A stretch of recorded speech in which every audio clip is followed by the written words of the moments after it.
One of the things my kids love to tell me is, Mommy, why are your heels so rough? And Mommy, why are your elbows so rough? They hurt. So that's why I decided that I want to try some softening gel or softening cream. So these were actually gifted to me from the brand, but as always, I would give me honest review. So what you're gonna find too is the one I have come in a 2-pack. So I can kind of keep one for here and one for downstairs. So whenever I feel like the urge to use it. But what makes this different is it's a nice thick cream. So I'm just gonna nicely apply this to my elbows.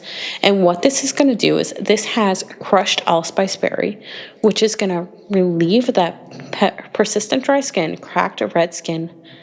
This also has urea, which kind of is like a natural, a natural exfoliant that will cause dead skin and dry, like skin cell buildup. So if you see any like callus cream, it will usually have urea in it.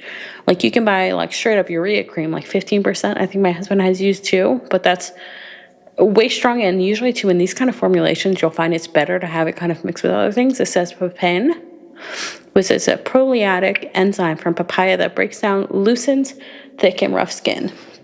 So if you're like me and you have rough elbows, mind you, mine are pointy too, so there's no helping that. So if you have rough elbows and rough feet, this is something you need to check